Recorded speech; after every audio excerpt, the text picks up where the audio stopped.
Hey everyone, welcome to Selective Prep Mathematics, test number 14. This is our solutions video for the exam. We'll get started straight away with an overview. So our overview is similar to the last few weeks that we've looked at. So we'll look at fractions. So fractions, a common denominator. We use a common denominator when we're trying to add two fractions together. And when we're trying to find a common denominator, what we need to use is the lowest common multiple. So that's the smallest number into which two smaller numbers fit. Okay, so for example, 6 is the lowest common multiple for 2 and 3, right? Seven's not a good example. 10 is the lowest common multiple for 2 and 5. Okay, so 2 and 5 also fit into 20, for example, but 10 is the smallest number into which they fit. So that's your lowest common multiple. So when we find a common denominator, don't try and multiply all the denominators straight off, because that's not going to, usually that won't give you the common denominator you're looking for. So what you want to do first is obviously simplify. With fractions, we always simplify first, because that never does us any bad. Okay, it's always good for us. So simplify. In our example, we have 4 over 12, 8 over 16, 1 over 24. 4 over 12 becomes 1 over 3. 8 over 16 becomes half when you simplify. Then 1 over 24 stays as 1 over 24. Now, the lowest common multiple between 3, 2, and 24 is 24. Okay, so 3 fits into 24, 2 fits into 24, 24 fits into 24. So what we're going to try and do now is, now that we found our lowest common multiple, that's what we're going to try and make all our denominators into. So 1 on 3, multiply top and bottom by 8, becomes 8 on 24. Half, multiply top and bottom by 12, becomes 12 on 24. 1 on 24 stays the same. Add them together, you get 21 over 24. Happy days. Now multiplying by a fraction. When we multiply by a fraction, it's obviously you got to simplify. But after you simplify, it's always best to divide by the denominator before multiplying by the numerator. Basically, what a fraction is you have a top and a bottom, and you're dividing by the bottom. Okay, you're dividing the top by the bottom. Now, when we have, let's say, x, some random number times 12 over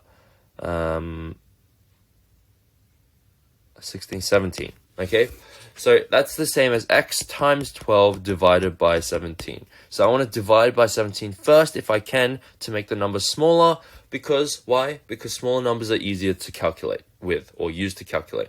So for example, the example here, 43 over 96 times 192, can't simplify any further. So that's the same as 192 times 43 divided by 96. Now I can divide by 96 first to get 2, and then multiply it by 43 to get 86. Okay, and I can do that in my head. I don't need to write that out. Okay, versus 192 times 43 first, then I need to start writing out, because I can't do that in my head. All right, when you start writing out, it takes longer. Okay, 192 times 43 would take ages to calculate, compared to 192 divided by 96. Okay, now, keeping that in mind, let's get started with our question. So question 1 was a volume question. This one was a little bit tricky because you needed to take this smaller block and kind of flip it around so that it fit into this larger prism nicely. So what I would have wanted to do is 4 fits into the 12 centimeters, so it fits in nicely, fits in 3 times.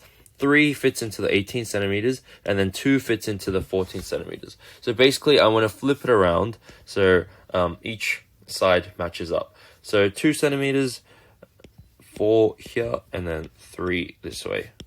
Okay, so 3 centimeters like this, 4 centimeters like this, 2 centimeters like this. So this way, it's going to fit into here 6 times.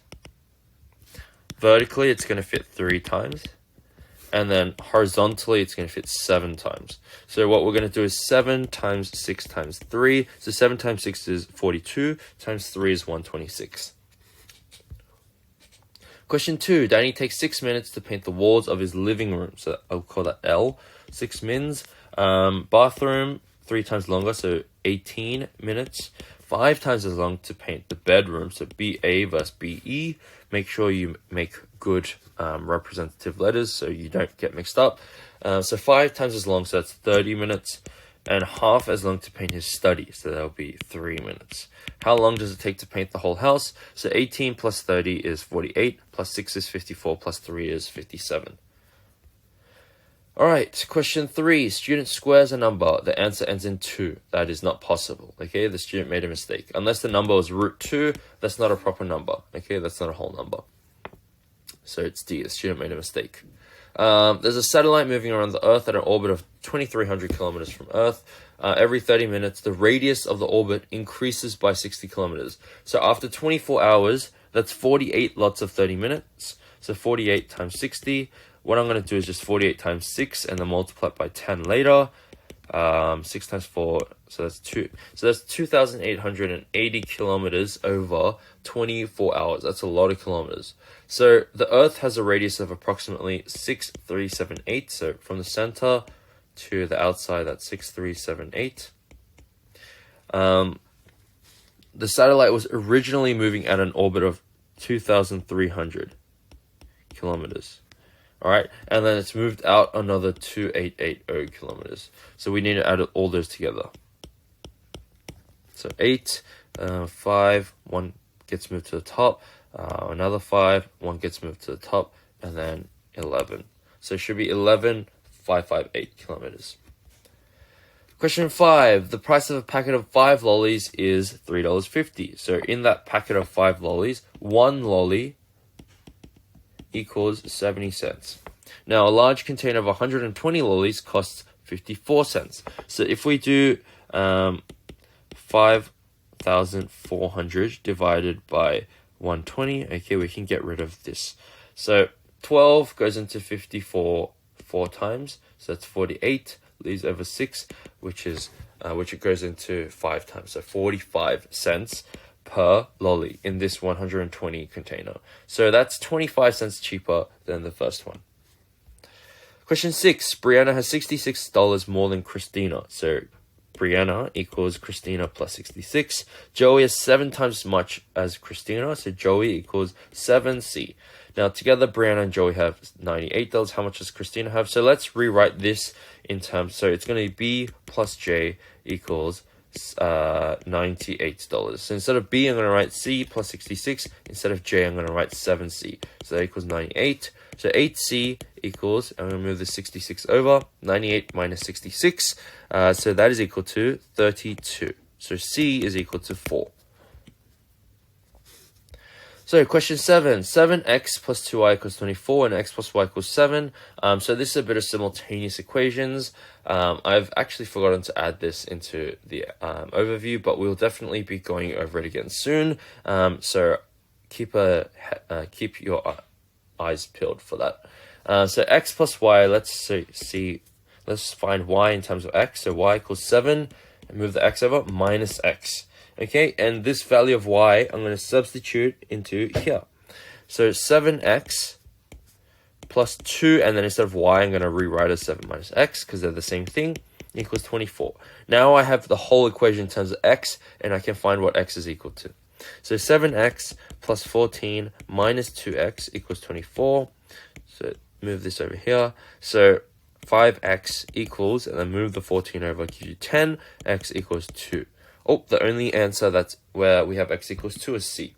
Okay, now you can sub in x equals 2 into here. So 2 plus y equals 7. To find what y is y equal to 5? Yes, it is. What fraction is halfway between 3 on 7 and 3 on 8? Okay, so let's find out what these are when we write them as the same denominator. So common denominator between 7 and 8, lowest one is 56. So let's make 3 on 7 in terms of 56. So multiply top and bottom by 8 times 8. We're going to get 24 over 56. 3 on 8, multiply top and bottom by 7.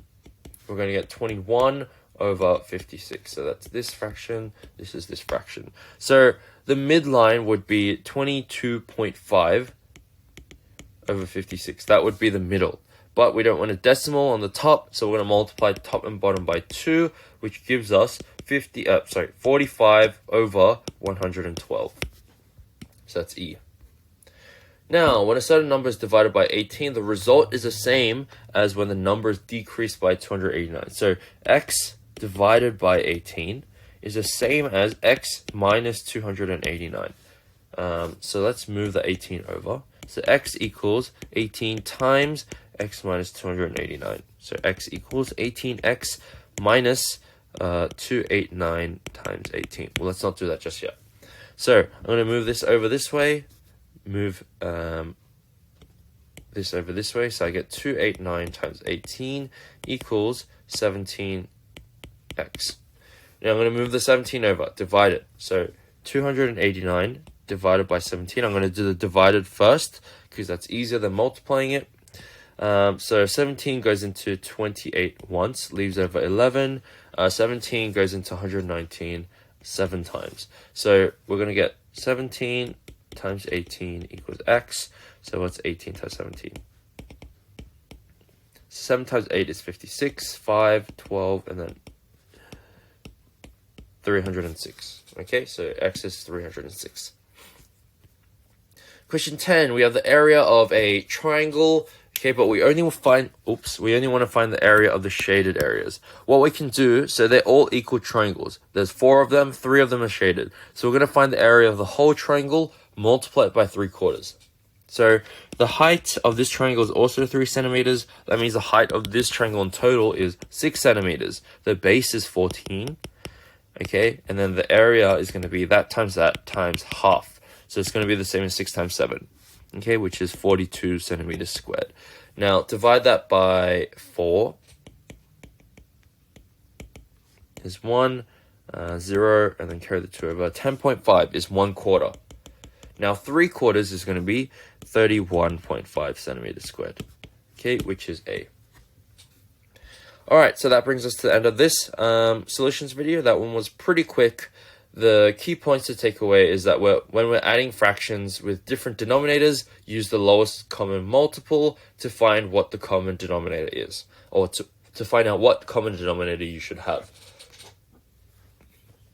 Also, when we're multiplying by fractions, or when we even have like divide and times, okay, unless actually, when we're multiplying by fractions, let's keep it as when we're multiplying by fractions, it's always good to divide by the denominator first, if possible, and then multiply it by the numerator.